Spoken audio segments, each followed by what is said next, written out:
I have this delusion that I think negative identity is a good pointer. And I will do my best to try to figure out how to get that across, and most likely will fail miserably. But if somebody can get this, I think this can be highly useful. But it's just a bit tricky. So, here's 2 clues. Threatened by anyone who tries to get close to you, just back. Threatened by anyone who tries to get close to you, just back. Threatened by anyone who tries to get close to you, just back. Threatened. So that's an example of negative identity. Here's another example of negative identity. Who I am is in response to how I'm defined, to how I'm defined, to how I'm defined. Who I am is in response to how I'm defined, to how I'm defined, to how I'm defined. Who I am is in response to how I'm defined, to how I'm defined, to how I'm defined. And here's a more emotional form of it. Don't call me a liar. Don't call me a liar. Don't. Who I am is in response to how I'm defined. Don't call me a liar. Don't call me a liar. Who I am is in response to how I'm defined. To how I'm defined. Make sure that couldn't be labeled these things. Couldn't be labeled these things. Who I am is in response to how I'm defined. To how I'm defined. Make sure that couldn't be labeled these things. Couldn't be labeled these things. Never wanted to be seen as a victim. Nor have I ever called myself one. Never wanted to be seen as a victim. Who I am is in response to how I'm defined. To how I'm defined. To how I'm defined. I had done nothing wrong. Who I am is in response to how I'm defined. To how I'm defined. I had done nothing wrong. I had done nothing wrong. Who I am is in response to how I'm defined. To how I'm defined. To how I'm defined. Who I am is in response to how I'm defined. To how I'm defined. Don't call me a liar. Don't call me a liar. Who I am is in response to how I'm defined. Keep my wife's name out your fucking mouth! Who I am is in response to how I'm defined. To how I'm defined. Keep my wife's name out your fucking mouth! Who I am is in response to how I'm defined. To how I'm defined. Shamed for being curious? Shamed for being curious? Who I am is in response to how I'm defined. To how I'm defined. Shamed for being curious? Shamed for being curious? Who I am is in response to how I'm defined. To how I'm defined. To how I'm defined. Who I am is in response to how I'm defined. Does anyone get it? Anyone close to getting it? If you got it, then it's already done. So I don't want to ruin your realization. But I gave you a teaser at the end of the last meeting, and that was this 1-minute clip I released publicly. And this isn't anything new. Kids learn this, and maybe I'll try to illustrate that. The define game. Unwanted identity is the most powerful elicitor of shame. Why? Unwanted identity is the most powerful elicitor of shame. The define game. Unwanted identity is the most powerful elicitor of shame. Because that's when somebody else devoices you, defines your identity. But sometimes when you lie to yourself with the wrong identity, having a group to help balance out the reflection to get a more identity that's closer to your truth or to your emerging self, that's a benefit. But if you're playing the define game, who can malign the other person's identity first? That sort of shell game. Then unwanted identity is the most powerful elicitor of shame. The define game. Unwanted identity is the most powerful elicitor of shame. The define game. Who can malign the other person's identity first? The define game. The define game is pretty much this pointer. Who I am is in response to how I'm defined. To how I'm defined. To how I'm defined. Who I am is in response to how I'm defined. To how I'm defined. To how I'm. And then how do abusers play the define game? They say, they throw tantrums. This is what toddlers do. They throw tantrums when reality doesn't play out in the way they think it will. This is what toddlers do. They throw tantrums when reality doesn't play out in the way they think it will. This is what toddlers do. They throw tantrums when reality doesn't play out. Their reaction is so strong. Gosh, maybe I did say something offensive. So strong. Maybe I did say something offensive. Their reaction is so strong. Gosh, maybe I did say something. Someone say it right now. Someone say it right now. Someone say it right now. I'm sorry, you're not being helpful to me right now. being helpful to me right now. I'm sorry, you're not being helpful to me right now. Be more fucking constructive. Be more fucking constructive. Be more fucking constructive. Be more. Just feeling really attacked right now. And I just wonder, where is the healing on this? Who I am is in response to how I'm defined, to how I'm defined, to how I'm defined. Who I am is in response to how I'm defined, to how I'm defined, to how I'm defined. So they're there to get under your skin. So they're there to make you have doubt, picking away at your insecurities, laden with contempt. Who I am is in response to how I'm defined, to how I'm defined, to how I'm defined. Who I am is in response to how I'm defined, to how I'm defined. And it starts with, I don't agree with that. I don't agree with that. I don't agree with that. what does that mean? I don't agree with that. I don't agree with that. I don't agree with that. I had done nothing wrong. I had done nothing wrong. I had done nothing wrong. I had done nothing wrong. It's a soft way of saying you're wrong. I don't agree with that. I don't agree with that. It starts the trigger, see? So not agreeing doesn't have to make someone insult. But it works. It does make something insult because they have negative identity. Who I am is in response to how I'm defined, to how I'm defined, to how I'm defined. Who I am is in response to how I'm defined, to how I'm defined. So codependents give away their power because they don't have a self-identity, a positive identity. Their identity is what they're not, what they don't want to be. They don't want to be wrong. They don't want to be failing. They don't want to be imperfect. They don't want to be angry. They don't want to be like the abuser. All these negative, I don't want to be that. So then all I have to do as an abuser is just make you sort of act like what you don't want to be, and you go crazy.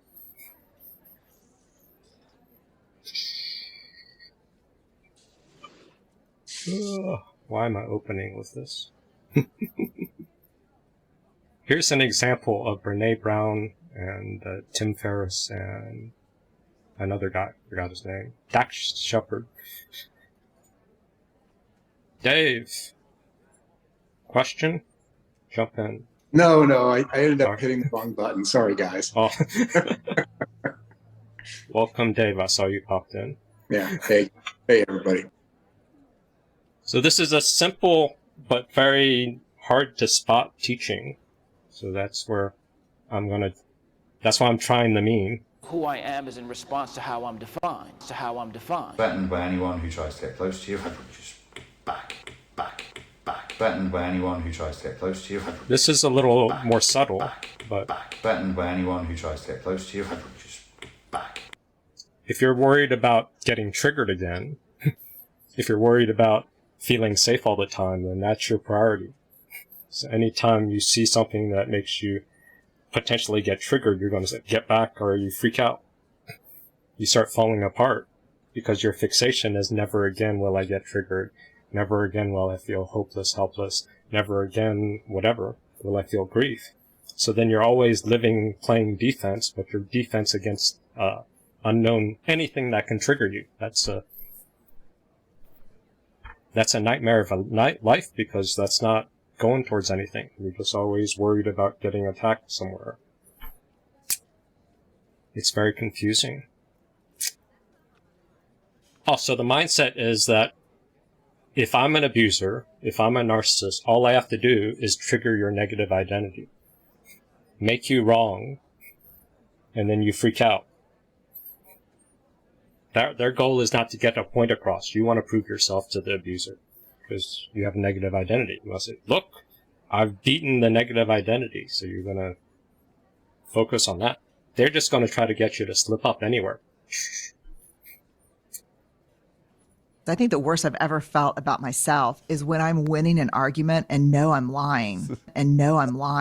I'll argue this person like with both hands tied behind your back. And you know that you're winning and you know it's not true. It's like you've got them doubting what they did and they're right. You're basically gaslighting is what you're doing. Yeah. Yeah, it sucks. So Dax is smart enough to say, Renee, you're basically gaslighting to win an argument. Brene openly owns it. Dax is laughing and Brene is laughing that they're openly gaslighting to win arguments. Whereas the shame, she did say that's what she feels bad about it, but there's no mechanism to say, how do I stop this manipulative behavior? Then they'll even share later in this audio clip that it doesn't work. It doesn't get them what they want. With this. Listen to the second part. Sucks, but it's to protect identity. Or to fight against having to be vulnerable. Say, I'm scared. Oh my God. That's their negative identity. I don't want to be vulnerable. I don't want to admit I'm scared. Who I am is in response to how I'm defined. Never wanted to be seen as a victim, nor have I ever called myself one. Never wanted to be seen as a victim. Make sure that couldn't be labeled these things, couldn't be labeled these things, couldn't be labeled these. So Dax will say, oh, I'm scared of being vulnerable. That's why I can lie and win a fight. Because it's terrifying. You take this armor off, we die. We die. We die. You take this armor off, we die. We die. We die. Which means I can run over you with a tank, because if I get out of my tank, I die, so anything goes. God, yes. Yeah, I'm scared. Or like, that hurt my feelings. Or I wanted you to make a bigger deal out of this. Like 300 arguments until you finally get to the point of being able to say like what it is that you're afraid of or what it is you're feeling. Because I would much rather talk about things in the safe terrain of like, hey, let's play analytical ice hockey. You know, if I get the chance to smash your argument against the boards, I'm going to take that. And then I'll feel really great because I won. And that's what I do with like rhetoric, even though my argument makes no real sense, doesn't matter. And the stupidest part is you don't even get what you want when you win the intellectual argument. It never gets you what you want. They even know this. They're admitting that their abusive behavior doesn't get them what they want. It's just a cheap win. Protects their negative identity. Punishes other person. They laugh about it. But their egos are so vulnerable, fragile, or they're such bullies. Their negative identity is more important than the relationship. Still lonely. One time you say what you need and someone's happy to meet it and it's over. It's so stupid. Yeah. And Dax even tried just sharing his feelings, and his wife said, okay, I feel bad when you do this. And then she changed. Instead of saying, that's wrong, trying to intellectualize it. That didn't work. So he even knows the proper way to do it. Yeah, I don't know. Winning is no replacement for intimacy or connection or those things, but it's so much safer. Gaslighting. Winning an argument, so much safer. Winning an argument, Gaslighting. so much safer. Gaslighting is what you're doing. Gaslighting, and then it's also so much easier to offload pain than to feel pain. Offload pain than to feel pain. Ooh. So that's negative identity. Ooh, my vmix is stuck. Or not. Okay, it's a little hiccup. So, analytical ice hockey, that's good. They're vulnerable. If the armor comes off... You take this armor off, we die. We die. We die. You take this armor off, we die. But codependents do the same thing. They do the... Who I am is in response to how I'm defined. I want to convince you. I want to convince you. I want to convince you. Why do you want to convince the other person? I want to convince you. Who I am is in response to how I'm defined. Who I am is in response to how I'm defined. My relationship with you, my followers, is completely codependent. My relationship with you, my followers, is completely codependent. Who I am is in response to how I'm defined.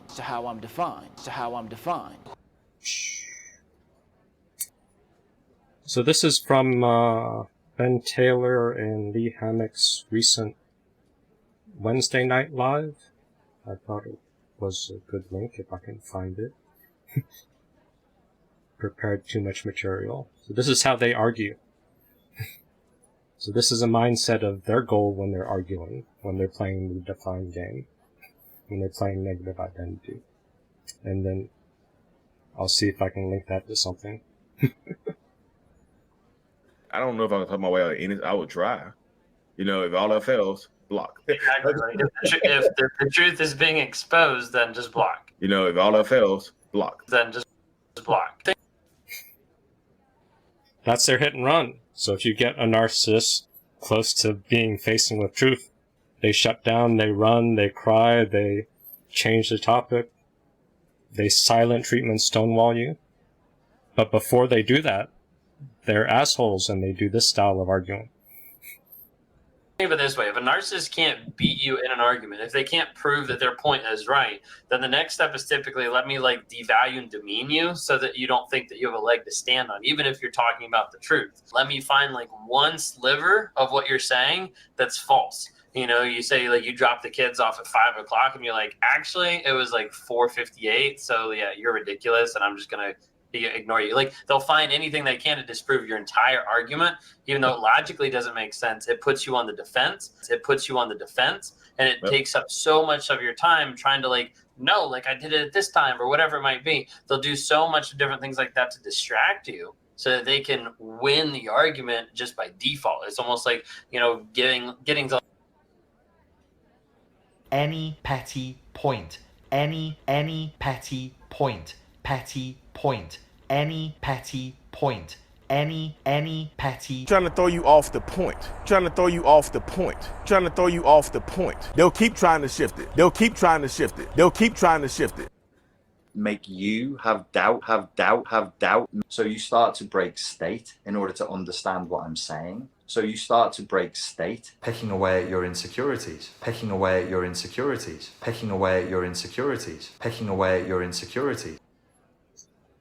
like a tie, and then you like give up. I'll just hold out a little bit longer until you finally give up, and then I'll still be the right one, even if it's the wrong information. That 458 was hilarious. I've done it before. Just my kids do that to me. It annoys the hell out of me. So I know it annoys y'all. I'll say something like, "You got to go left." Actually, Dad, you got to go right first. It works on him too. Kids use it on him. These silly, stupid, rational digs, like you're wrong here, therefore your character and you're wrong to your soul.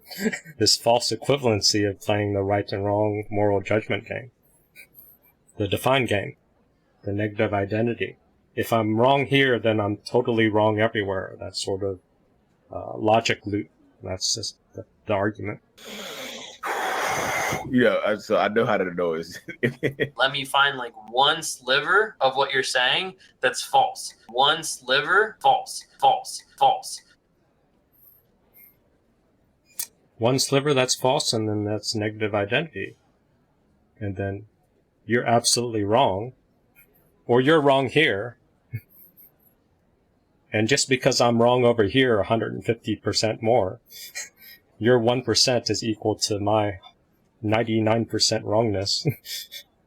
Therefore, we're even.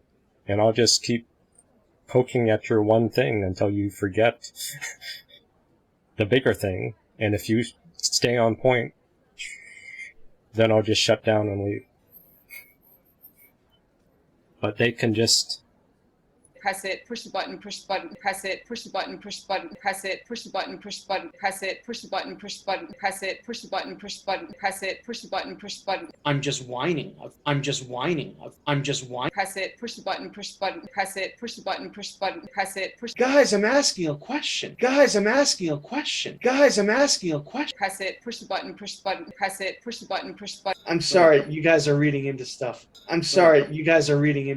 Press it. I'm sorry, you guys are reading into stuff. I'm sorry, you guys are reading into stuff. Someone say it right now. Someone say it right now. Someone say it right now. Press it. Someone say it right now. Press it. Someone say it right now. Press it. Someone say it right now. Press it, push the button, press the button, press it, push the button, press the button, press it, push the button, press the button, press it, push the button, press it, push the button, push. How do you fight against that? Was it last week someone said like, I should never regress, that's my goal. to never get triggered and regress. Then if I'm an abuser, I'll just say, press it, push the button, press it, push the button, press it, push the button, thank you. All I have to do is just keep pissing you off until you regress, then you're going to beat yourself up. Easy strategy. All I have to do is mess with words. Easier fight to win. The straw man is the language. Easier fight to win. The straw man is the language. Easier fight to. I was policing her language in her own judgment, in her own judgment, in her own judgment. I was policing her language in her own judgment, in her own judgment, in her own. Press it, push the button, press it, push the button, press it, push the button, and that will eventually. They're there to get under your skin, under your skin, under your skin. They're there to get under your skin, under your skin, under your skin. They're there to get under your skin, under your skin, under your skin. They're there to get under your. They're there to get under your skin. And then codependent regresses, rages, gets angry, breaks whatever their negative identity. I want to never be that. And then you lose.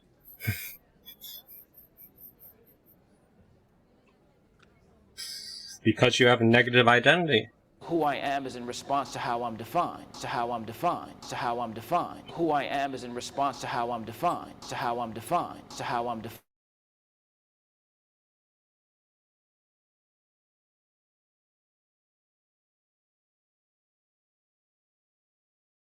Who I am is in response to how I'm.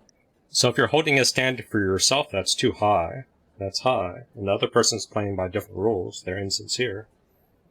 There is no sincere communication with the insincere. There is no sincere communication with the insincere. There is no sincere communication with the insincere. There is.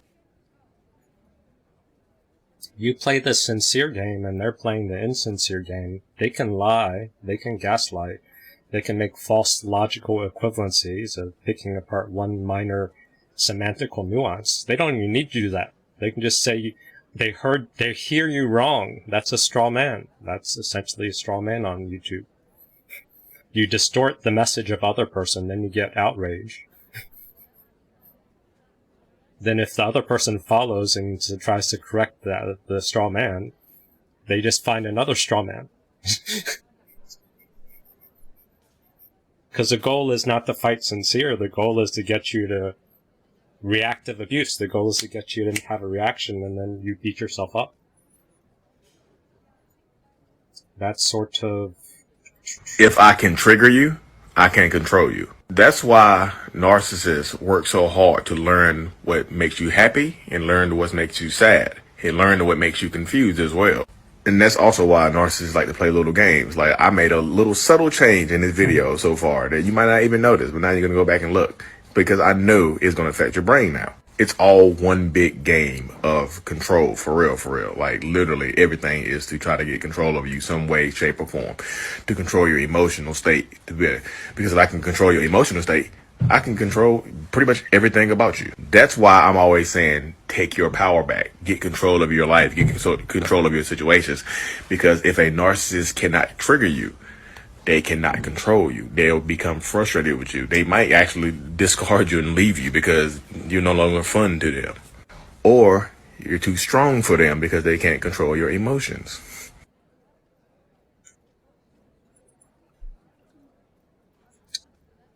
Now this is more the mainstream of saying don't show reaction. I would say the counter is to make them have doubt. Make you have doubt, have doubt, have doubt. You can do the same thing back to them. Have doubt, have doubt. And the goal is to get them to... I was folding in, I was folding in, I was folding in, I was folding in, I was...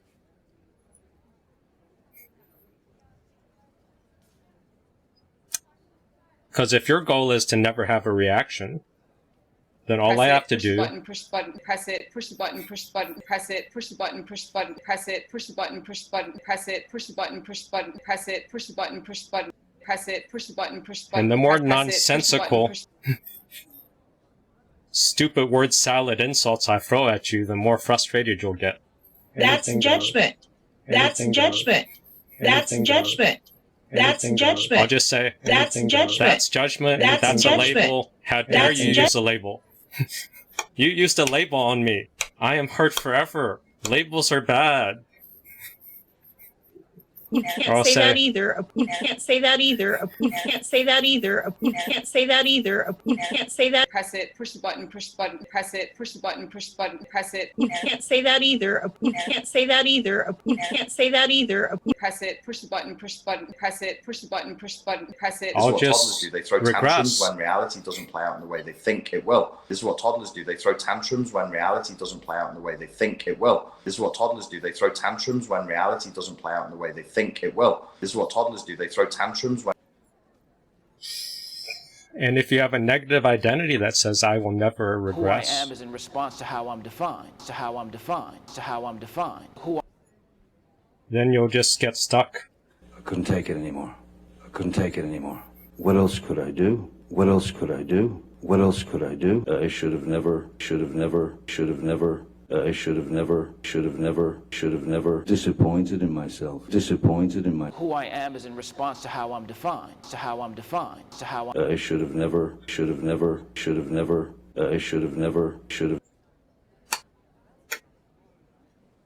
If they're just throwing all these things at your negative identity and getting you to circle, you're not good enough here, you're not good enough here, you're not good enough here, you're not good enough here, then you're just spinning in your own negative identity. And it's because you're moralizing.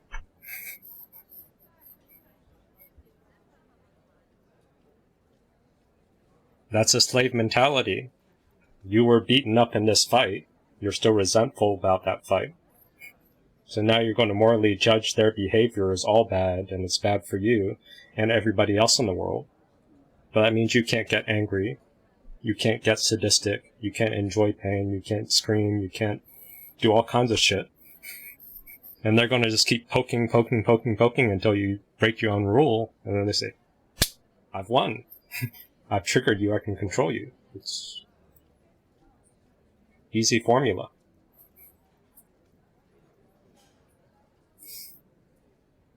They're good. It's an injustice, it is. It's an injustice, it is. It's an injustice, it is. Oh, we haven't had Calamero for ages. I miss that torturous little cartoon from my childhood. What a little fucker he is. You can keep whining about injustice, but the bigger issue is why are we so hooked on the negative identity? Why do we get so insulted? Why do we get so insulted? Why do we get so insulted? Why do we get so insulted? Why do we All get we so have to insulted? do is listen to Kurt. Insulted? Why do we? So what? That's just their crazy shit. So what? That's just their crazy But Kurt shit. can't So listen what? to Kurt That's just because their he's got crazy other shit. issues. So what? That's just their crazy shit. So we're not just blindly accepting the self-report of the examining. We're not just blindly accepting the self-report of the examining. We're not just blindly accepting the self-report of the examining. We're not just blindly accepting the self-report.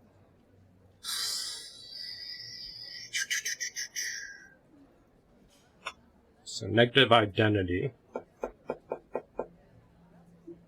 reactive abuse, triggers, what else do we got? Do you want to be right, or do you want to invest in a relationship? This is sort of a higher road pointer.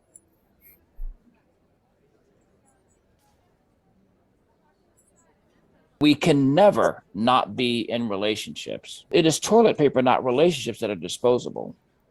Relationships are central to our core being. We can never not be in relationships, and even when we're physically cut off or disengaged, that both our pain, our agony, and our joy are all embedded in relationships. What do you think about that notion about relationships? When we participate in relationships, and conversations get really intense and the relationship becomes really conflictual, ask ourselves, what is most important in this moment? Is it to be right, or is it to be in relationship? Do you want to be right and alone? Or do you want to have a working relationship? And if somebody you're working with, do they want to be right and alone? Or do they want to be right and in control? Or do they want to build a bridge? So we've used the bridge building pointer before. This is just a slightly different spin. I think it's important for us to be in relationship, because I think that good things happen when we can stay in relationships. But we all have a choice in these relationships, and we have to decide in the midst of this contentious, very intense, conflict escalating relationship to take pause and ask myself, now, what is important to me at this moment? Is it important to be right, or is it important to be in relationship? What you ultimately choose will dictate the course of that relationship. Because if you choose to be right, then you will continue to operate from the righteousness of your rightness. And the only thing that matters is you're being right. This is moral outrage, moral righteousness path. If you have a lot of resentment, you thought you were beat up unfairly, you're holding on to the past. You want to get even to get them to admit that they were wrong, which is reasonable, but they're not reasonable. They are irrational people that are fighting insincerely. You chase after them, you're losing. And you're wasting all your power trying to right a wrong from the past that they've forgotten, that they don't care to address, that they might not even remember. And when you are right and you pursue being right, that in the interest of being right, you destroy the essence of the relationship. If you choose relationship, then you recognize that there's a way for you to hold your integrity in that relationship while simultaneously holding on to and protecting the sanctity of the relationship. So if you want a moral high ground, hold your integrity and be the better person that's building towards relationship. That's investing in relationships. And the people that stick around through conflict and fight, that have your back, those are the ones you continue investing in your relationship. Or you could chase after the people that love bomb you, that promise the moon and never deliver. Or no, they promise the moon and they deliver 1 time out of 10. Maybe that's why you're hooked, right? So you can keep pursuing that path, because that's much more exciting. It's a trauma bond. It's dramatic. They'll take care of everything once every 5 to 10 times. It's just when they're absent and they disappear, that's where it kind of sucks. But the choice is yours. What is your preference, to be right or be in relationship?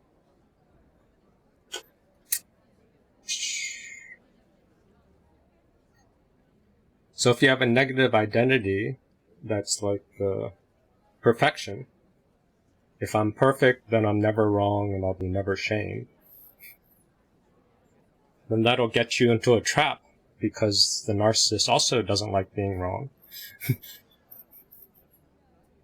Except they can lie, they can gaslight, they can fragment stuff, they can be squirmy fast more than you, so then lost cause. I don't know if this will link that well. Maybe it will.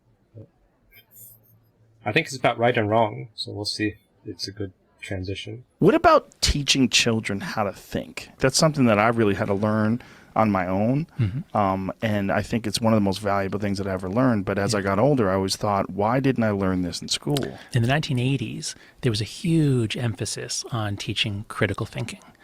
And we don't hear about that anymore because nobody found a way to do it. So it's not that easy. They can't teach critical thinking. Critical thinking is sort of like this. We're not just blindly accepting the self-report of the examinee. We're not just blindly accepting the self-report of the examinee. We're not just blindly accepting the self-report of the examinee. We're not just blindly accepting. We're not just blindly. You're also not just blindly accepting your own self-report of what you think is happening.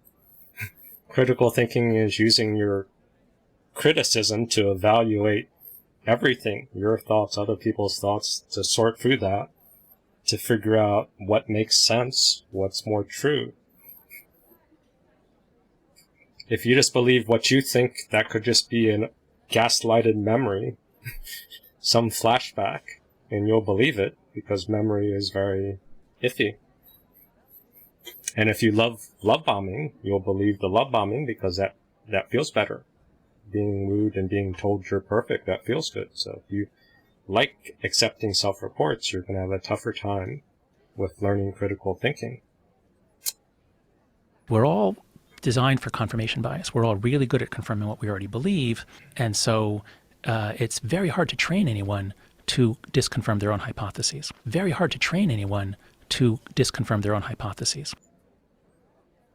That's why you need a group of people to challenge and poke you, to trigger you, to challenge your hypotheses and your beliefs so that you can test it out. If you hang out with a group of people that are all like-minded and just give you automatic validation, you're reinforcing your confirmation bias. You're reinforcing your blind spots. What we really need to think better is the right system, the right community. We actually need critics. We actually need critics. Chapter 2 of On Liberty is the best set of arguments ever made for free speech, for why it is that we need to let people talk and challenge and criticize, even if we think they're wrong.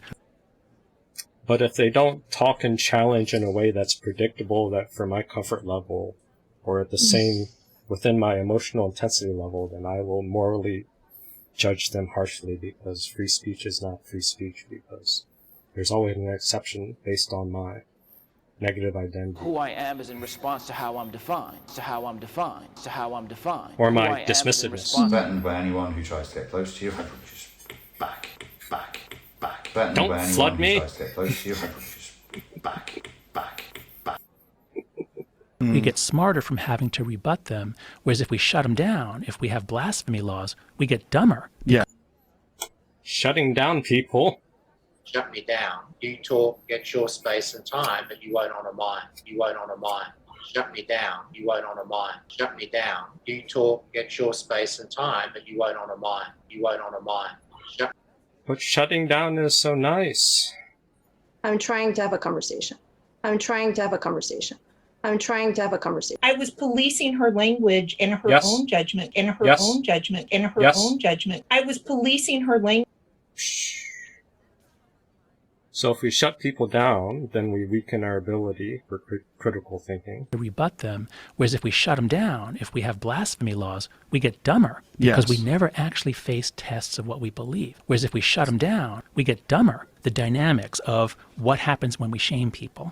Because Mill was not concerned about government censorship. That wasn't a big deal in London in 1859. It was social censorship, just as it is today. Seek out your opponent. Social censorship. Are there groups that allow free expression? I will mute Holly's side microphone because I don't think she's trying to contribute hers yawning or whatever noise that was. Sorry about that. Come back to bed, Holly. Come on. That's I'm not social reclining. censorship. It's I am just reclining. less distraction. But social censorship, if you use this weapon to shut down dissent, to shut down discomfort. Shut me down. You talk, get your space and time, but you won't honor mine. You won't honor mine. Shut me down. You won't honor mine. Shut me down. You talk, get your space and time, but you won't honor mine. You won't honor mine. It's just a negative identity. It's basically a variation of Keep my wife's name out your fucking mouth!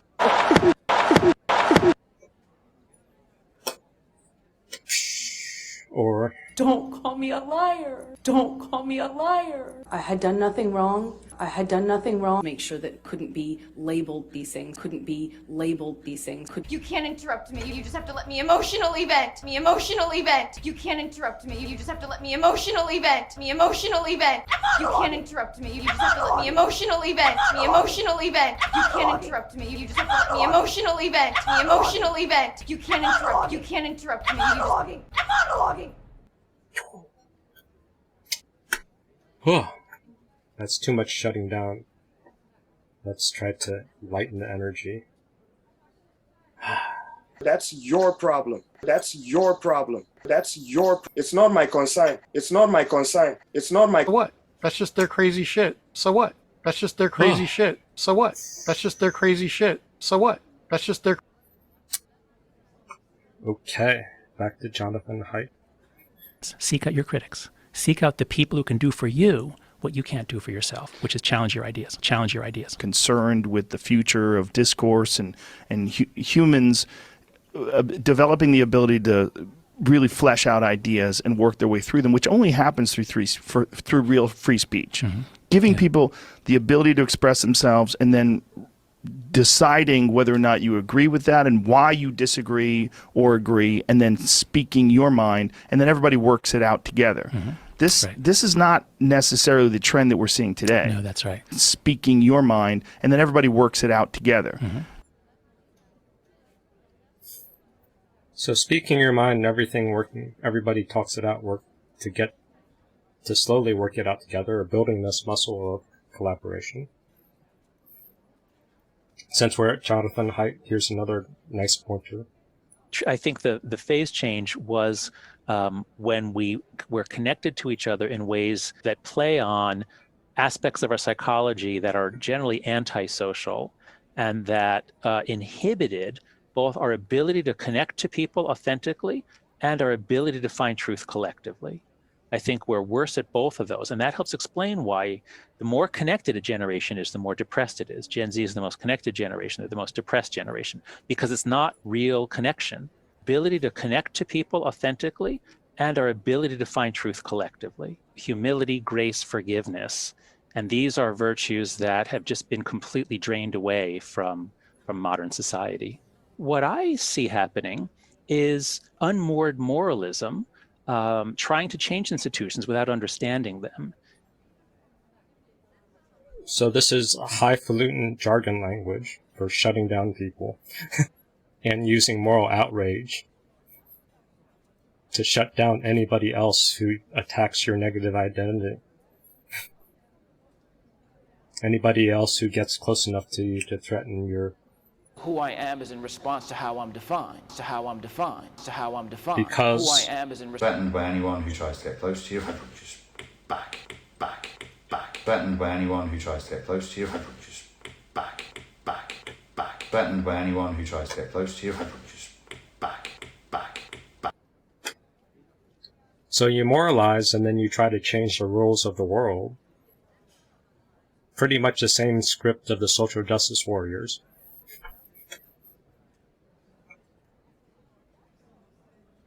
You just use it in these other ways. It's like, people should never do this. These things ever, make these ultimatums. Spend all your power shaming yourself and shame any other weak person to follow this message.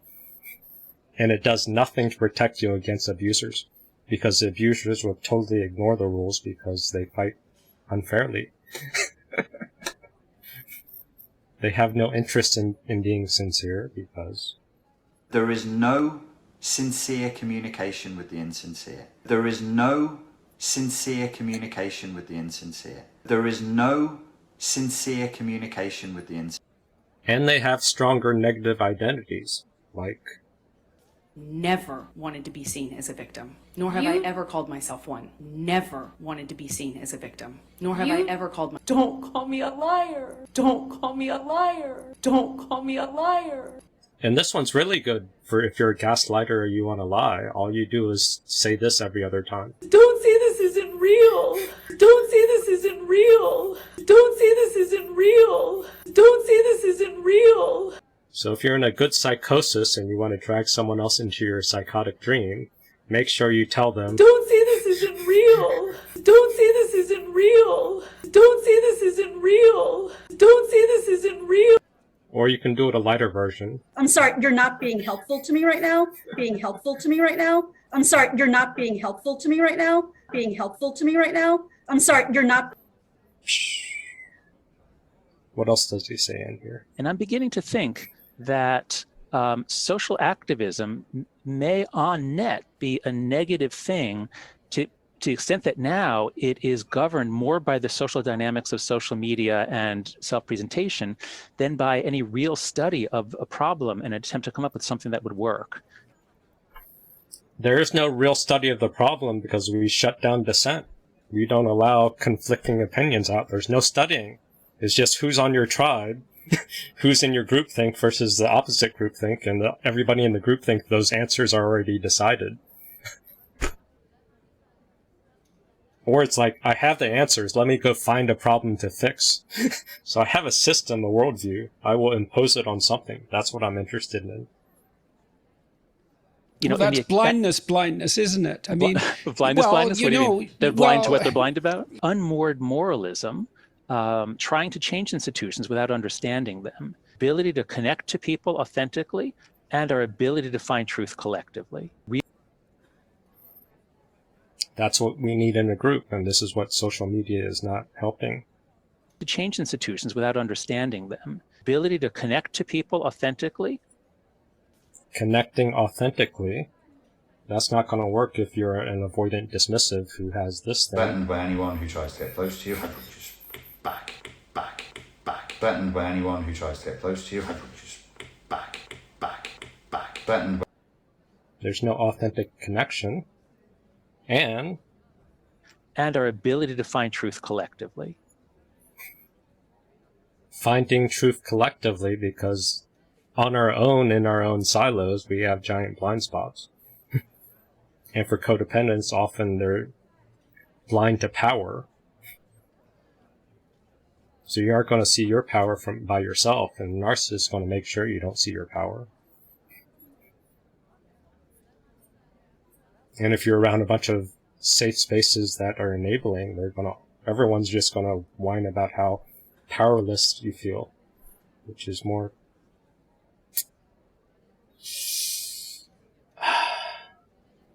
unfortunate. Real study of a problem and attempt to come up with something that would work. Humility, grace, forgiveness is lost. So we spent too much time on that. We're supposed to cover principle of least interest.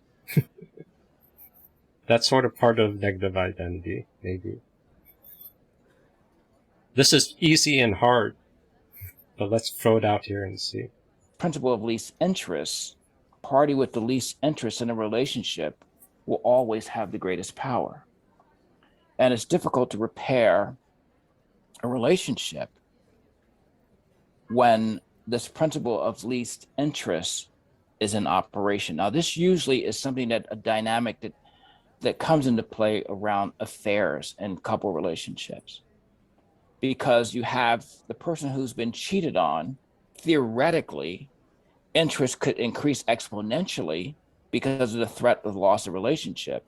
But if that's coupled with the person who's had the affair having less interest, that sets up a very dangerous dynamic in the relationship. Principle of least interest.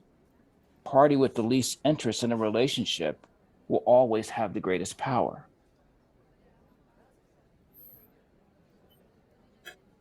So how's that work with negative identity? Who I am is in response to how I'm defined, Who I am. So if I give you a negative label, like love bomber, and then you start chasing after me, and then I show little interest in there, I have the power. You're doing the work to chase after me because I defined you, and you showed you care. Who I am is in response to how I'm defined, Who I am is in response.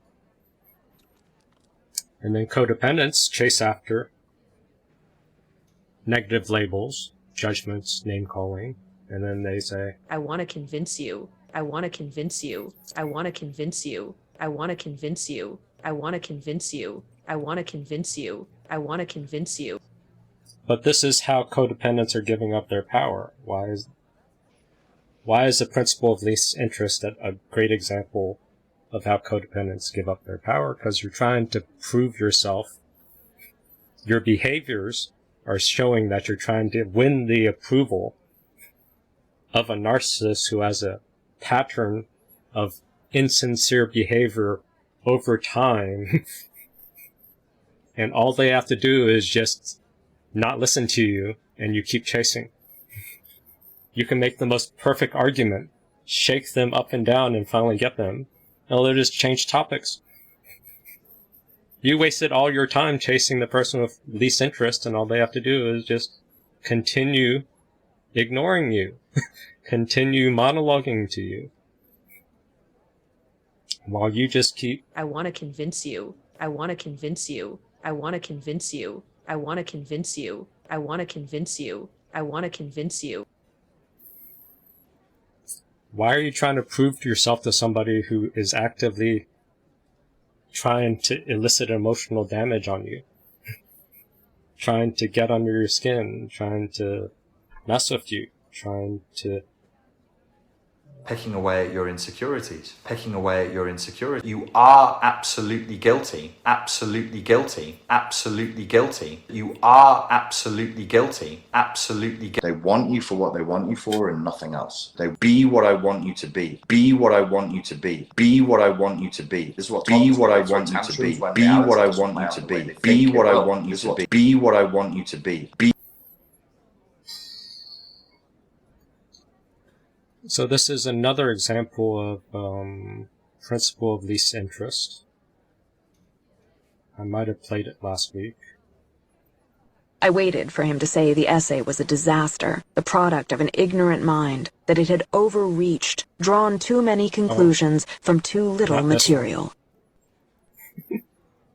I have been teaching in Cambridge for 30 years, he said. She was chasing... That's different, but this is more obvious. Sadie started dropping by the junkyard around quitting time, usually with a milkshake for Sean, or cookies or cake. Sean hardly even spoke to her, just grabbed whatever she'd brought him and kept walking toward the corral. At the next rehearsal, Charles asked Sadie about a scene, and Sean saw them talking. Sadie came over a few minutes later, but Sean wouldn't speak to her. He turned his back, and she left crying.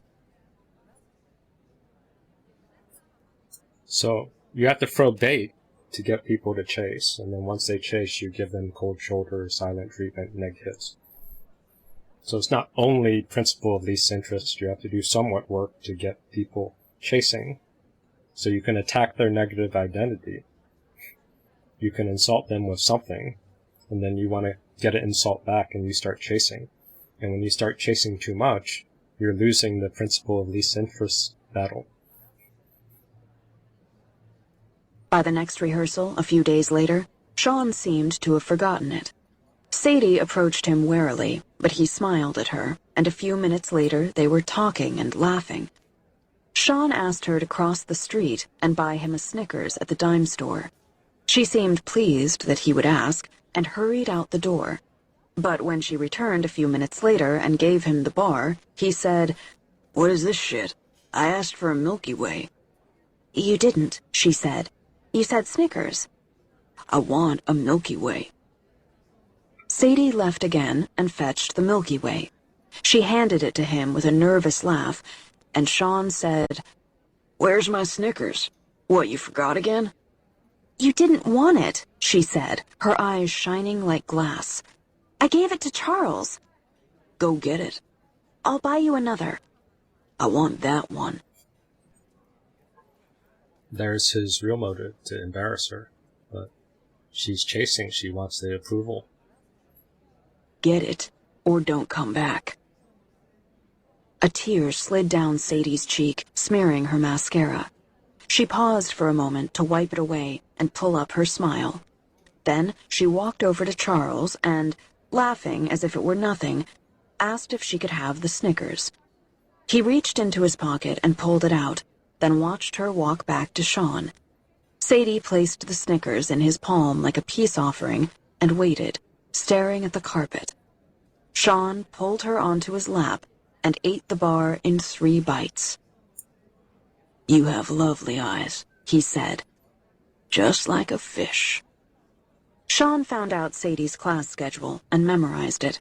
He made a point of driving to the high school several times a day, particularly at those times when he knew she'd be moving between buildings. He'd pull over on the highway and watch her from a distance, too far for her to come over, but not so far that she wouldn't see him. Until one day... proper distance of stalking, but also for avoidance. Threatened by anyone who tries to get close to you, I'd probably just back, back, back. Threatened by anyone who tries to get close to you, I'd probably just back, back, back. Threatened. But when Sadie appeared on the also- steps of the high school with Charles. They were laughing together. Sadie hadn't noticed Sean's truck. I watched his face harden, then relax. He smiled at me. I have the perfect punishment. I simply won't see her. All I have to do is not see her, and she will suffer. Principle of least interest. All I have to do is not see her, and she will suffer. See her, and she will suffer.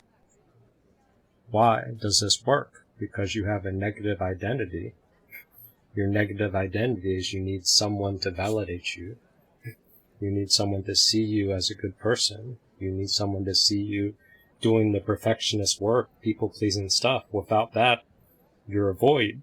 You're empty, you're hollow. Just like a narcissist. It's just sort of this inverted emptiness. He was right. When he didn't return her calls, Sadie became desperate.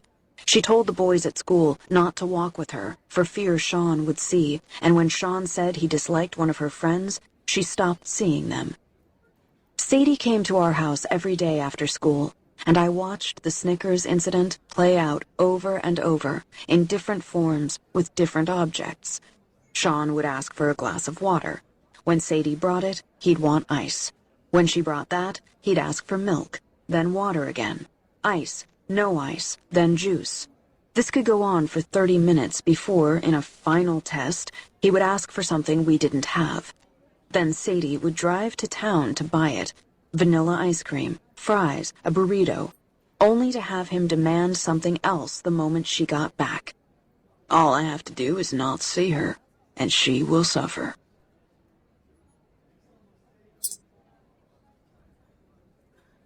Principle of least interest.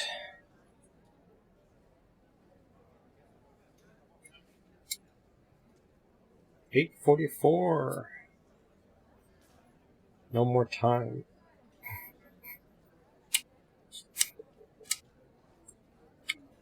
Okay. Let's see if I can bring up this hard and dangerous point.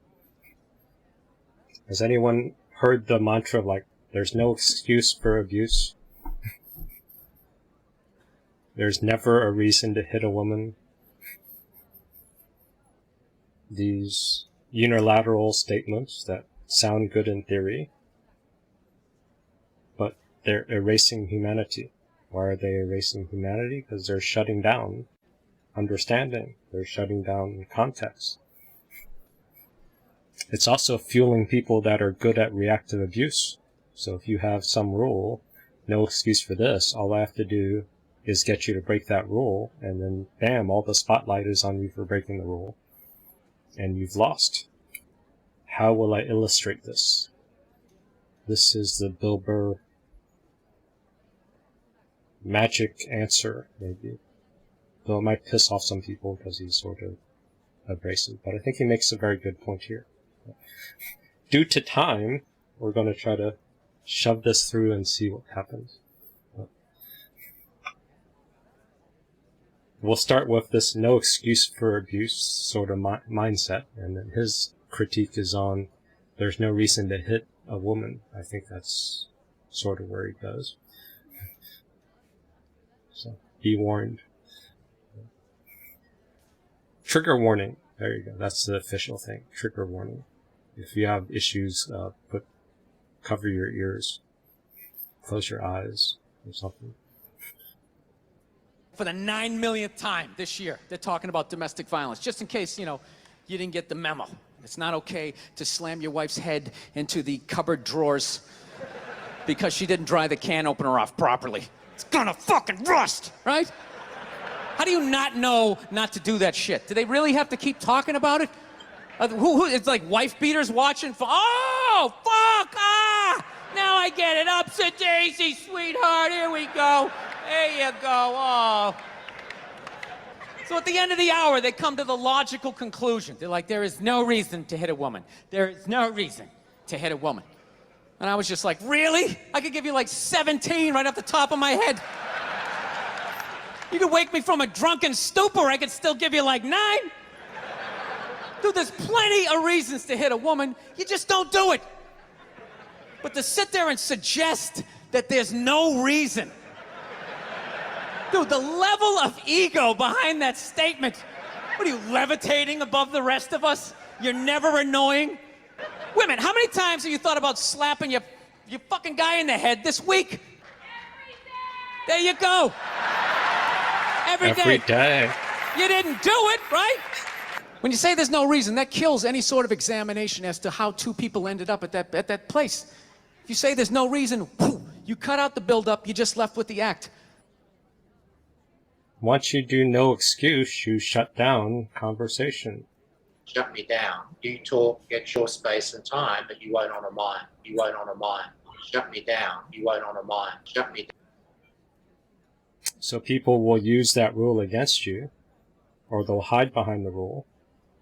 Or if they end up breaking the rule, they try to run away so you can't catch them. This ends up being smoke and mirrors game. How are you going to solve it if you don't figure it out? And this is also the pointer. Do you want to be right? Or do you want to invest in a relationship?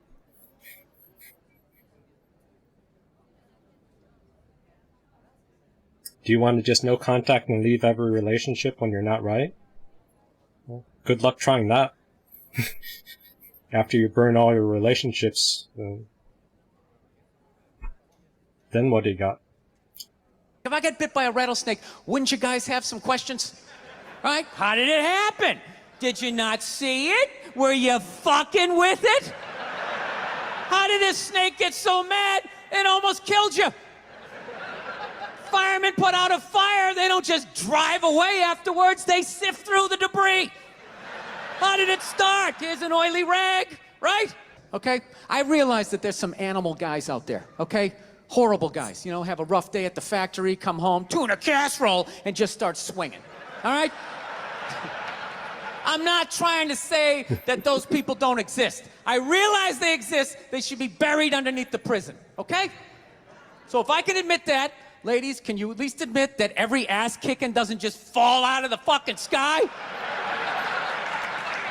Really? Even hockey has 2 minutes for instigating, right? They understand that some back and forth happened before that shit, you know?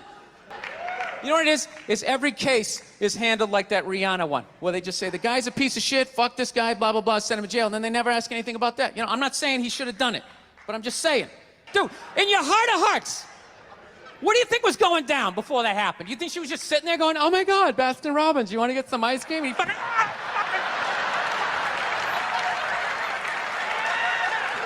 Or do you think maybe they were having some epic end of the relationship fight and some crazy shit was being said? Go fuck all your friends, I don't give a fuck! Maybe that's why I sell more albums than you, motherfucker! Right? To be fair, she could have just been sitting there going, I need a tissue. Do you keep those in the glove box? Oh my God, I'll bring my out! I'll bring my out! When you say there's no reason, that kills any sort of examination as to how two people ended up at that place. How are you going to solve it if you don't figure it out? It's easy to go scapegoat, or it's easier to blame. Use labels and then just say, this person's all bad, therefore I'm good. I'm all good. That's sort of the shortcut of moralizing.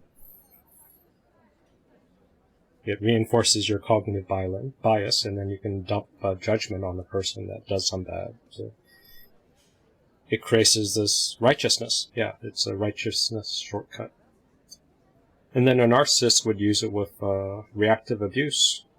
Little subtle statements or subtle actions that only you and a narcissist know.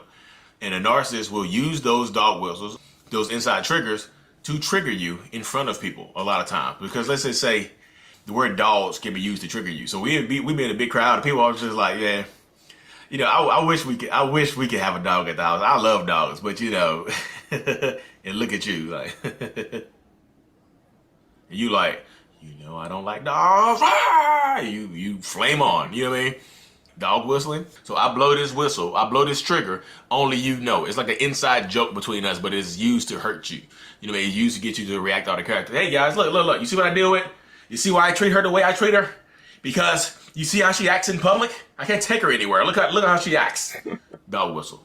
Reactive abuse. Smear campaign all in one. Boom. And I get to play the victim. And I got to play the victim. Whoa. Boom. And I get to play the victim. And I got to play the victim. Whoa.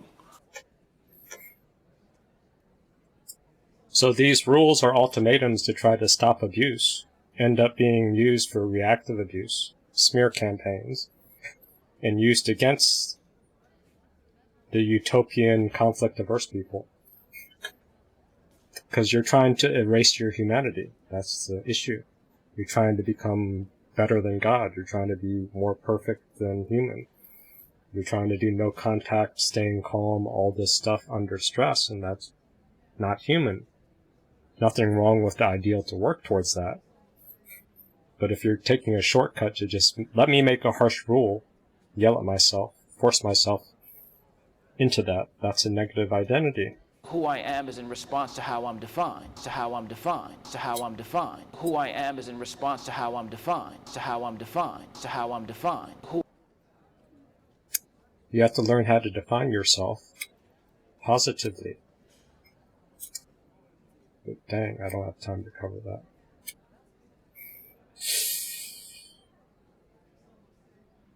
Six minutes, 7 minutes. Okay, here's a sort of answer, and then I can fill in some gaps if it's too confusing. Bill Burr also gives you an example. In this example, he's saying this is how women argue. I'd say it's the same thing. This is how narcissists argue.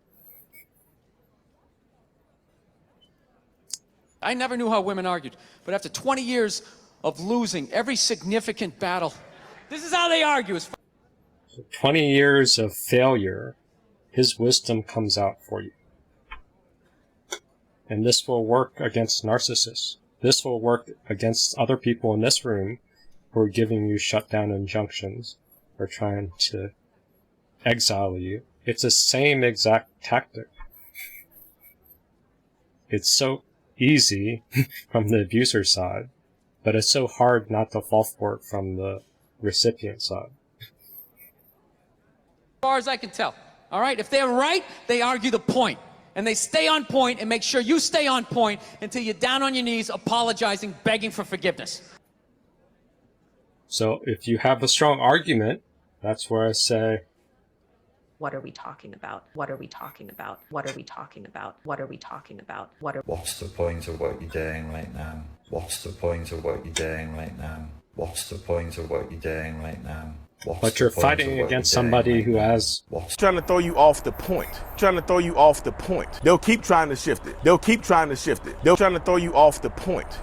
They'll keep trying to shift it. They'll keep trying to shift it. What are we talking about? What are we talking about? What are we talking about? What are we talking about? So, if you're on point, the important thing is to stay on point, but they're great at knocking you off point. So how do they knock you off point? That's sort of the issue. Usually they have... Their reaction is so strong. Gosh, maybe I did say something offensive. So strong. Maybe I did say something offensive. Their reaction is... This is what toddlers do. They throw tantrums when reality doesn't play out in the way they think it will. This is what toddlers do. They throw tantrums when reality doesn't... So they fight fair. Women fight fair when their point is strong. But when their point is not strong or they're in trouble, they have this amazing tactic. All right? No problem with that. Totally respect it. But here's the thing. If they're wrong, they go rogue. They go off-road. They start thinking of shit you're sensitive about. Maybe you don't get along with your dad. And in their head, they just start concocting this evil statement. Totally designed, this desperate Hail Mary attempt to make you... Thing am I rehearsing saying to this person? What mean and critical thing am I rehearsing saying to this person? Screw you.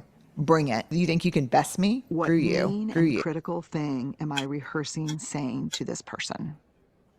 make you have doubt. So you start to break state. Laden with contempt. Laden. They're there to get under your skin. They're there to get under your skin. So they go rogue. Every attempt to make you so fucking mad, you just call him a cunt. So their goal when they go rogue is this. They start thinking of shit you're sensitive about, maybe you don't get along with your dad, and in their head they just start concocting this evil statement. Totally designed, this desperate. Isn't that cool? He's using the mic stand. He's like mixing a spell concoction to try to get the right wording, the right thing to piss you off, to make you overreact and lose your negative identity. That's all they have to do. Hail Mary attempt to make you so fucking mad, you just call him a cunt. That's what it is. And cunt trumps all the bullshit they did to start the argument. Now it's not about that. Well, that's no reason to call me a cunt. And then that's it. You're in this room now, right? That's all Igor had to do. Oh, I feel bad because of love bombing. Don't look at what I did. Don't look at my interjection of changing the sandbox. In fact, I'll even judge the use of sandbox. I will tone police the use of sandbox and totally disregard how I just shit all over what Deef just said about how groups are reinforcing all this stuff. That's essentially his goal. He wanted to shift it. He wanted to shift it because trying to throw you off the point. They'll keep trying to shift it. So cunt trumps everything. They did to start the argument. Now it's not about that. Well, that's no reason to call me a cunt. And then that's it. You're in this room now, right? Narcissist gets caught and they get angry at you and say, "Why don't you trust me? How dare you not trust me? Why are you looking at my phone and all the evidence? Forget the evidence. How dare you not trust me?" Then you're playing defense. "Oh, I'm sorry. The guy fucking cheated. The guy did all the stuff." And then they're retreating because, oh, you didn't trust him. Same tactic. So It's not about that. Well, that's no reason to call me a cunt. And then that's it. You're in this room now, right? My girl knows my big fear in life is to be that dude who grows old alone, has like that basement apartment, just screaming up at the younger couple, "Turn it down! That isn't music!" So I noticed that anytime she was losing a fight, out of nowhere, she'd just be like, "Well, that's why you're just gonna grow old and be alone." Then I'd lose my shit. The next thing you know, I'm in the kitchen washing dishes for the 9th fucking time in a row. This is what the argument was about. I was so right. What happened? So if you learn anything from my ignorance tonight, just know this. Next time. here's a formula. It's not that different than what we've been teaching already, but it's a little simpler, so maybe it'll digest better. From my ignorance tonight. Just know this. Next time you're in a battle with your beautiful woman, okay, you're winning, and they just start saying that crazy shit out of nowhere. Just know in that moment you've won the fight, okay? All right? Don't get mad. Bob and weave, slip all of that shit. Maybe because you got a little dick. Just let that slide. Stay in the pocket of the argument. Okay? It's when they start throwing insults, threatening you to be exiled, whatever, that means they're desperate. They're trying to poke at insecurity to get you to overreact, and they say, "Look, you overreacted. You're not human. You're bad. You're all bad," and tone policing over that. That's the tactic. That's what everyone does. over. The argument is over. You've won. Just take a knee and run out the clock. All right? Yes. Lean on the ropes. Let them punch themselves out. And then in the end, you throw their psychology right back at them. Well, maybe we should discuss it later when you calm down. And they won't hook up with you for a couple of days. Who cares? Who cares? You rub one out. Rub one out like a man. It's the champagne of victory. crazy shit out of nowhere. Just know in that moment you've won the fight, okay? You've won the fight.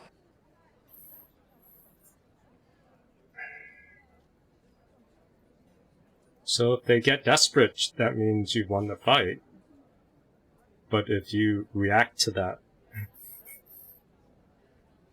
you've changed sandboxes, and then they poke at your insecurity to get you. Who I am is in response to how I'm defined, to how I'm defined, to how I'm defined. Who I am is in response to how I'm defined, to how I'm defined, to how I'm defined. Once you start trying to prove yourself and chase after their approval, you've lost. You've given your power away. You're looking for the approval from an asshole. Why do you care what an asshole thinks about you when they've lost? They don't want to lose. That's why they're poking you and they're throwing insults.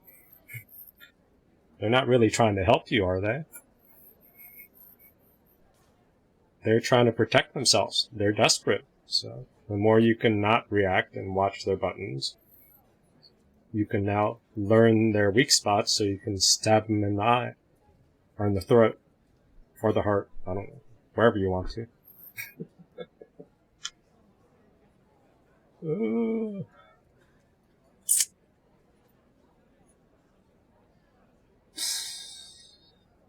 And you guys need to learn how to handle insults better. So that's sort of the issue. So here is an example of some pretty good insults. Because you can't see it coming, and it's about using your creativity. So you guys need to learn how to tolerate insults. This is Scott Mills on BBC Radio 1. We're with Will Ferrell and Mark Wahlberg about to play the Playground Insults game. They're now sitting opposite one another. I would like you to take it in turns to throw insults at each other. If one of you laughs, you out the game. No pressure. Oh, this is strong language. So if you have sensitive ears and you're fragile, think of a safe word and tell Zoe. I don't know.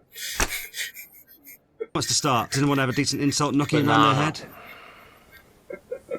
I'll start. Okay, Mark's going to start. Huge. We're going to step out the way now. Okay, Good luck, here we gentlemen. go. Stare each other out. Mark to serve. I'm getting ready.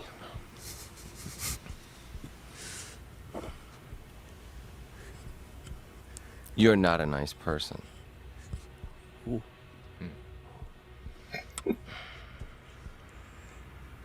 You smell like baby barf.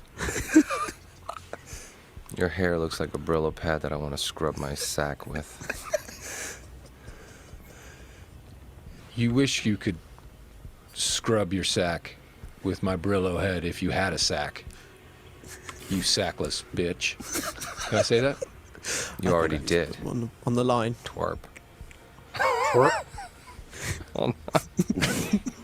Okay, compose. Okay. Yeah.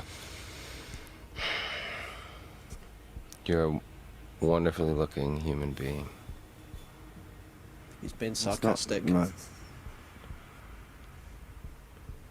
You're a terrible actor. In your movies, I can see you in your coverage mouthing the line of the other actor, silently to yourself. Your blue eyes make my brown eyes brown. This is where word salad works too. So you don't have to honor the jab about career. Just make some nonsensical thing, throws them off. Again, I think he's been sarcastic. Your mama raised you well. You're a poor man's Mike Myers.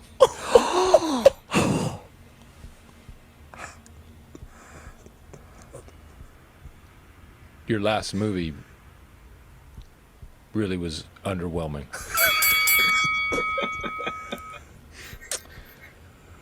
Jack Black will kick your ass. Ooh. Ooh.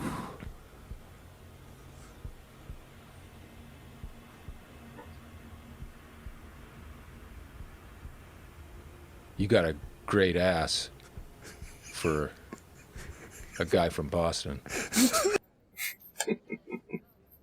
So you got a setup, see? positive, and then you're expecting a jab, and then you can just go sideways. So you got to play with tension if you're an expert. Yeah. Can I go again? You can go again. Well, if you've got it in you, go again. If I was on a desert island and I had a choice between eating a Wahlburger and a raw dead fish, I would eat the dead fish. Your Anchorman mustache was made from Howard's pubic hair. Oh, your friend Howard? Mm-hmm. You're so old. When you were a kid, rainbows were black and white. That doesn't sound very original. That's good, see? People use a copycat comeback, not original. Ben Stiller said every time he did a joke, you wanted a new take. Ooh. Because he was funnier than you. New, I thought he was going to jump on me. New Kids on the Block just called. And they talked to Ace. And they wanted you as a backup dancer, but they chose Ace. Okay, that's definite laughter from Mark there. So Will Ferrell wins the Playground Insults game today with the low... So this is Playground Insults done properly. I think this is Playground Insults done with a codependent who cannot handle conflict. So see who's a codependent.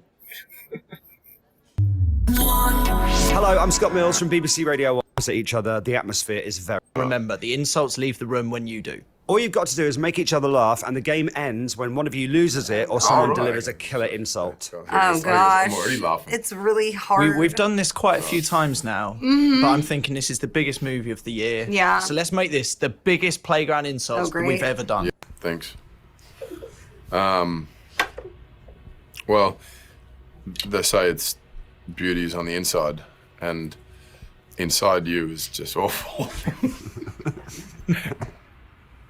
You've got a growing collection of, like, grandma cardigans, and I've been meaning to talk to you about it. Like, it's cray. It's cray. Yeah. It's like you're Cray. basically a walking Ann Taylor ad. It's crazy. Well, it's lucky you're beautiful because there's nothing up here. What? That's mean. Did you It just was call kinda me like dumb? You went straight to dumb. Like, one minute I was like, oh, you're wearing my grandma's sweater, and then you're like, you're dumb? Tone policing. Well, but it's self... No. Did I win? Not yet. No, you got to keep going. So what's What? What's Black Widow's superpower again? Owning... Is it a couple of tasers or are they like tridents from the Ninja Turtles? Wait, you're insulting the Black Widow as if it's like a real person, like me? Moral outrage. What? Oh, God, I don't know. It's so hard. It's just really hard to insult you, Chris. Oh, let's see if that's a setup. You're such a good person. Scarlett, he's had a go about your character. Why don't you have a go about Thor? Oh, God. Didn't his hammer get bigger? Why are they helping her? Your hammer got bigger? How did your hammer grow, Chris? Because I used my friend's arm for it. Ew. For the handle. What? What? Oh, my God. I loved it when your eyebrows matched your hair. That bleached my eyebrows. Yeah. Chris spends more time in the hair and makeup chair than Okay, all of us. Can we combined. get... What? What are you doing in there? Getting like a full facelift? How do you... Why does it take you we so got it down long? to 20 minutes. That is not true. Luca? What? Like, because I'm waiting on the set like everybody else. Like, where the hell is Chris Oh my Hemsworth? God. Oh, and we know the it's person that's late to set. See, she's changing sandboxes. Where the fuck is the insults now? Oh, I don't think you've ever been on time, Scott. so not Do you need a watch? Okay, that's better. Insult. For Christmas. Or your birthday. Well, whatever. Anyway, now Whatever. we don't like each other. Now- okay? now This we- is Moral judgment. Now I will judge you and say I will never be your friend. She doesn't know how to take an insult.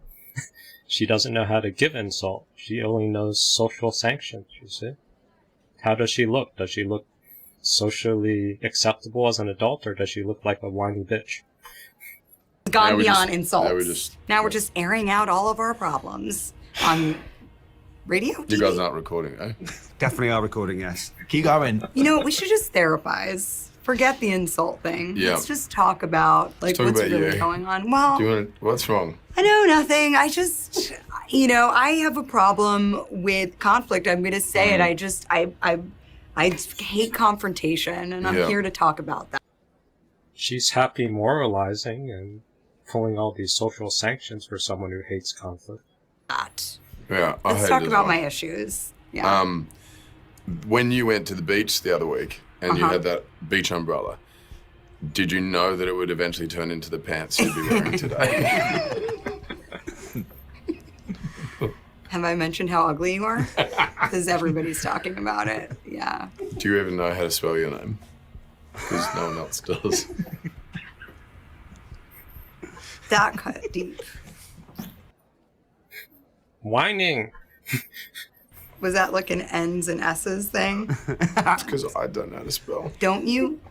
Your biceps look like Thanksgiving turkeys. Do they? No, they look great, Chris. I'm sorry. Are you saying they're dropping here? Oh, no. Instead They of look that. great. I love them. I'm sorry. I love your biceps. I think you're really smart.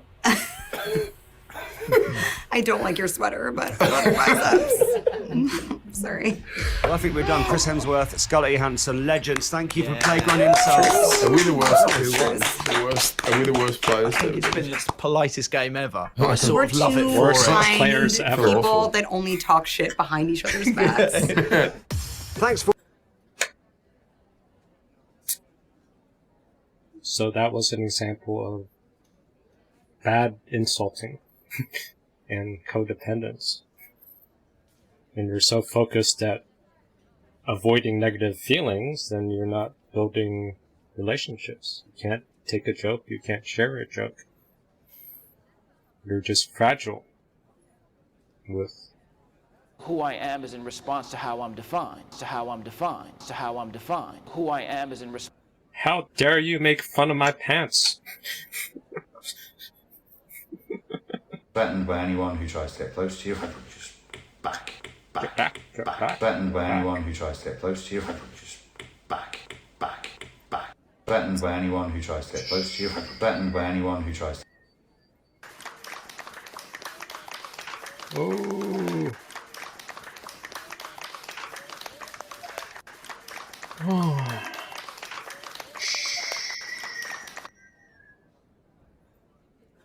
And due to time, That's all, folks.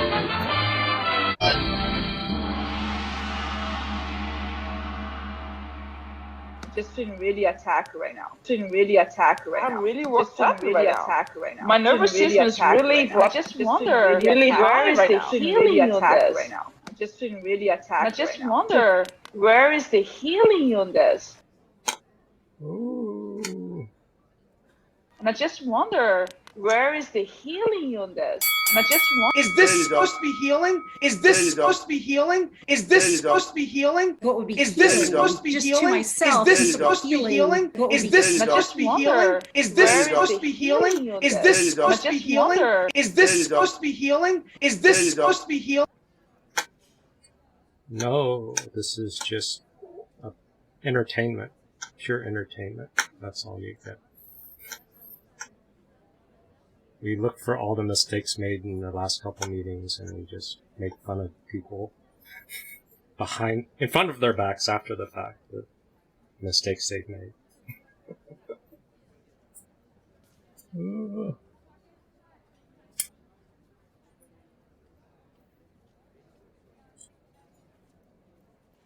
So now this is after party portion. Things are less moderated. Sometimes people end up acting out the teachings from the day. Even being warned about what might happen, they still act it out. Or it could go sideways or something else. Hard to say. But apologies for sort of clunky presentation. I'm hosting family and this topic was impossible.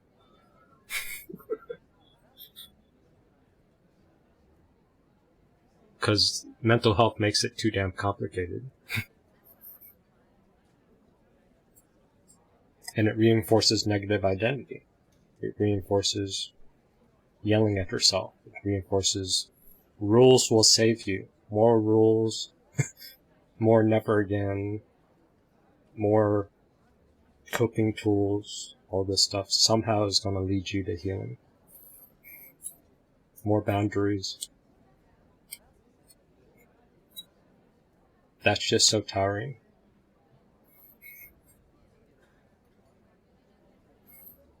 Not my style. But since people aren't jumping in yet, here's a story from Bill Burr showing how fights really look. I fucked up my foot playing drums, trying to get my bass drum foot as fast as John Bonham's. So I don't know what I did. I felt like after I played for like an hour, and afterwards I felt like literally like there was some midget stabbing me in the bottom of my foot, right? Like I had lightning coming out of the bottom of my foot.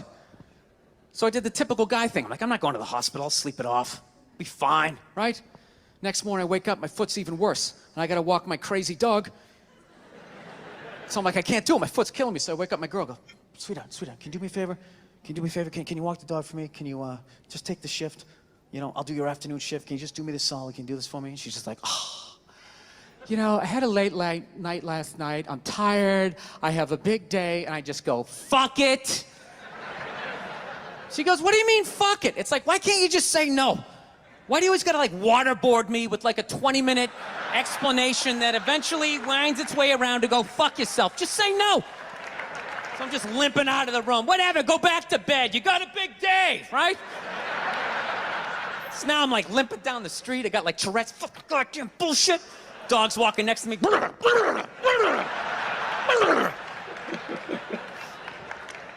I gotta admit, I got a little childish.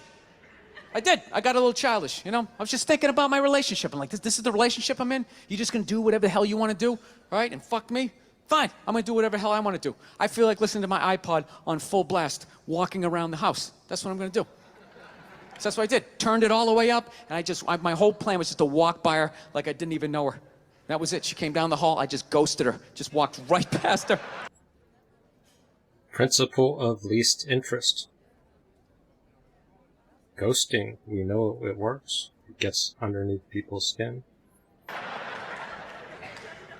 Just trying to piss her off. And I gotta tell you something, worked like a charm. Worked like a charm. Yeah, hung my coat up, turned around. By the time I turned around, she was already yelling at me. But the music was so loud, not only could I not hear her, it actually looked like she was singing the song that I was listening to. Oh, it's one of the highlights of the relationship. So I knew what she was saying. I was like, whatever, I don't want to talk about it. Leave me alone. I'm going onto the computer, right? So I limp over and I sit down, and unbeknownst to me, she's like, now, we're going to talk about this right now. Comes out, poof, and slaps the headphones off my head. I got big ears. It fucking hurt. So I'm like, honey, leave me alone. I don't want to talk about it. Put the headphones back on. She comes right back up again. Boundaries, right? He's setting boundaries. Does she care? No. Poof, slaps him off a little harder. This time they spin halfway around my head. Caveman DNA starts coming up. Talking through my teeth. Honey, leave me alone. Don't want to talk about it, right? Put him on third time. She comes up. Poof, slaps him right across the room, and I snap. I'm like, fine, you want to have the fight? Let's fucking have the fight. She's like, we will discuss this later when you calm down.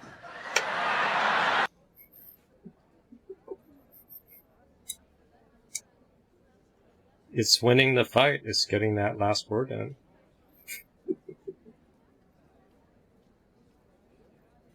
Sometimes there's gender, so this is what it's like for him when he hears us venting.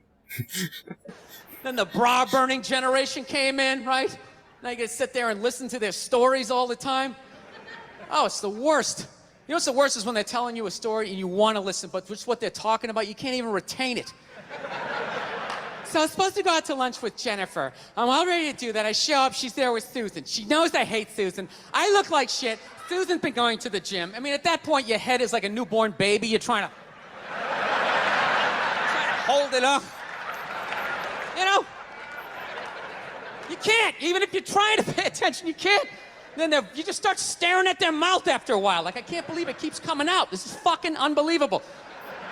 It's like, it starts fading off. You start thinking about your own life, right? Why did I take Nebraska given 28? What the fuck is wrong with me? It's an away game. All of a sudden, our voice goes, it goes up, right? I'm like, ah, fuck, that was a question. All right, now what do? Can't say yes, you can't say no, you gotta come with something neutral. What the fuck are you gonna do? What are you gonna do? It is what it is. You put one foot in front of the other and, you know, halftime adjustments, got nothing.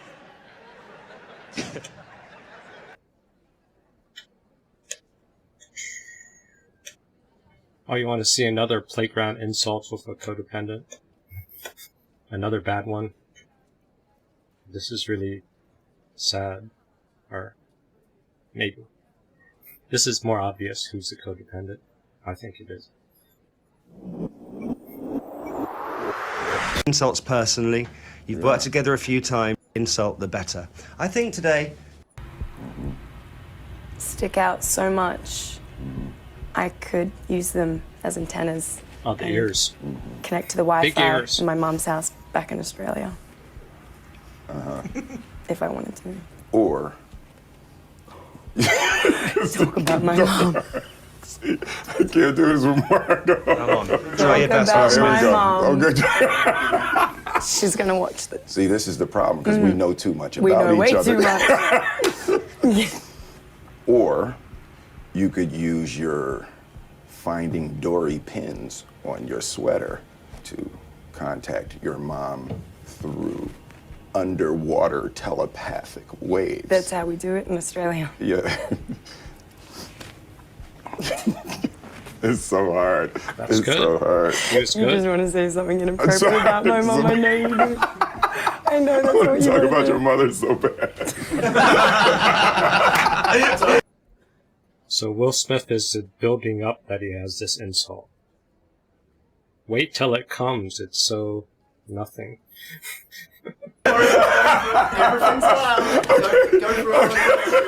It's a safe zone, remember. It's all we're all friends. Until you mention my mom. Until I mention, yeah, no, I can't. You're so old. I had to Google the Fresh Prince of Bel-Air. I didn't know what it was. I hadn't even heard of it. See? You dig at people's career. That's a common dig. And then look at her eye contact once she says it.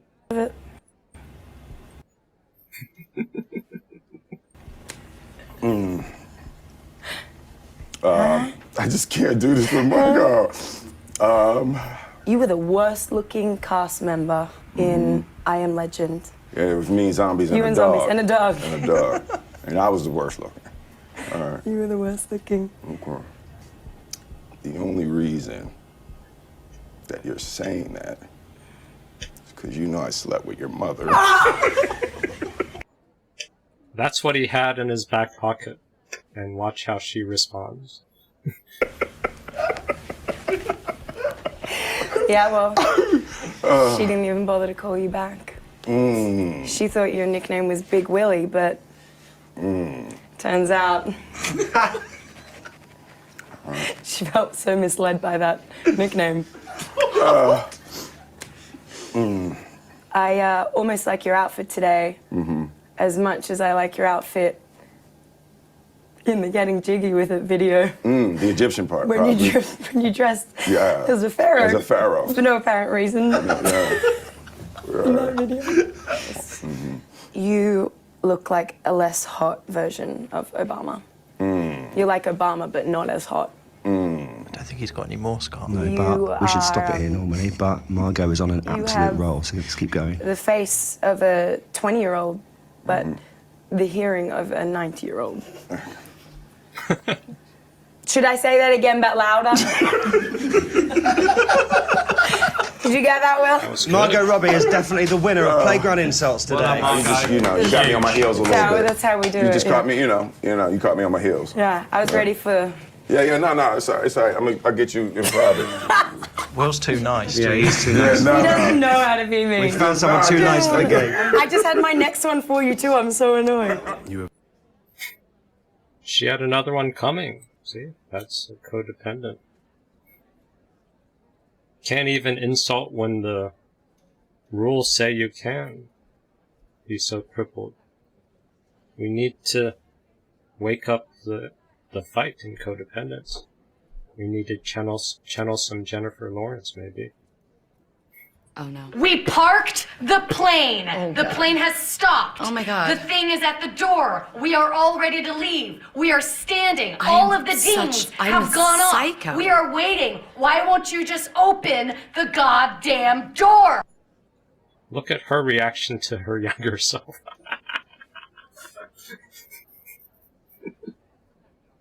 She's just channeling fury or upset. Just, yeah. I mean, so I'm well aware that you can do rage really well. Oh my God. And you don't take any prisoners, which is brilliant. Wow, Like, that's a truly psychotic person. yeah, that was someone who'd come off a long flight and wanted to get out of that plane. Yeah. I hate it when I'm in a bad mood and other people are in good moods. Oh. That really drives me nuts. If I'm in a bad mood, just be quiet. Okay. Don't be like, smile, everything's okay. The smile thing is so strange. Yeah. It tends to happen. When you're in a bad mood and you see somebody be happy, you just hate them. Can I just check what mood are you in now so that I need to sort of match my mood to yours? Oh, I'm okay. I'm happy. I'm just quite depleted. Depleted. So you want me to be as sort of depleted I as well? want you to stop eating and drinking water. Just... Okay, fine. What about people who knock on the toilet door of like a public toilet? Yeah, it's locked, so I'm in here. Do you ever say, it's locked, I'm in here? Or do No, you I be probably silent? just say fuck off. Oh, I'm going to be polite. I'll leave the door open for you, so you can just glide on in. I'm making your life easy. Nothing. No, thank Absolutely you. nothing. That's rude. What? What Yeah, are you doing? He's right, that's rude. What's happened to manners? That's like when you let somebody over in a lane in your car and they don't give a wave. Yeah. I'm from Kentucky. That's like unheard of. If So- somebody lets you into a lane, you have to wave, or So- you could get shot. If somebody doesn't acknowledge it and say thanks to you, what do you If I then do? stop my car and you have no hope of getting into this lane without me, I've stood up for you. I've been like, wait, cars, let this fella in, and he doesn't wave. I feel like I want to chase him. Have you ever? I don't know. I don't know. I haven't had any blackout rages while behind the wheel. Do you have any other gripes of your Yeah, I life? had one. Okay, so when you go into your hotel Uh-huh. and they have the TV on playing that music that no one wants to hear, why would I ever want to hear the hotel lobby music? Why am I ever going to want to come home from a hard day of work and enter my hotel room and feel like I'm in the lobby? And then I have to find the remote. I never know where the remote is. And then I have to turn it off. Or worse, I don't realize that it's playing and that it's driving me nuts. And I get in the shower and then I come out of the bathroom and I realize that it's been playing for like 30 minutes. And then by the time I hear it, I'm like, oh my God! It's sort of incidental, creepy music as well, isn't it? Yeah, always. It's Yeah. like the loneliest music in the world. Hotel lobby music. But Play hotel- some reggae.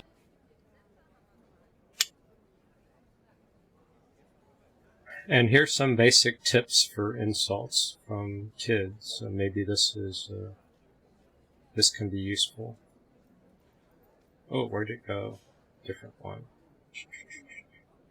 Kids here. Hello guys and welcome back to JLTV. Today we're going to be making a video on the best comebacks to say to a bully when they're making fun of you. These are our best comebacks that we've chosen. Enjoy! Hey, you're so ugly. A pretty face is nothing if you have an ugly heart. Stop being mean to me. Shut up! Your mouth is like a shop. It's open 24/7. You're so bossy. I'm not bossy. I just know what you should be doing. You're so weird. Looks like we have something in common there. Agree. Hey, you're such a liar. Don't talk when your mouth is full of lies. You too. Hey, you're such a loser. Whoever told you to be yourself gave you really bad advice. Why don't you ever smile? I smile, just not when you're around. You are such a nerd. I'm not a nerd, I'm just smarter than you. Oh, get wrecked, man! Thank you guys so much for... Are you still reading? Why do you have to be such a nerd? I'm not a nerd, I'm just smarter than you. Okay, I'm not going to be wrecked. Thank you guys so much for watching this video. I hope you enjoyed, and like and subscribe and comment down below what we should do next time. Goodbye! See, they're playing the defined game. Unwanted identities. They're not freaking out with social sanctions and moralizing and righteousness and all these other therapized, conflict-averse, wussy strategies.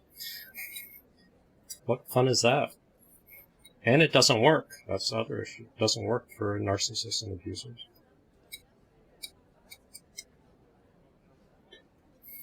They're just trying to offload pain.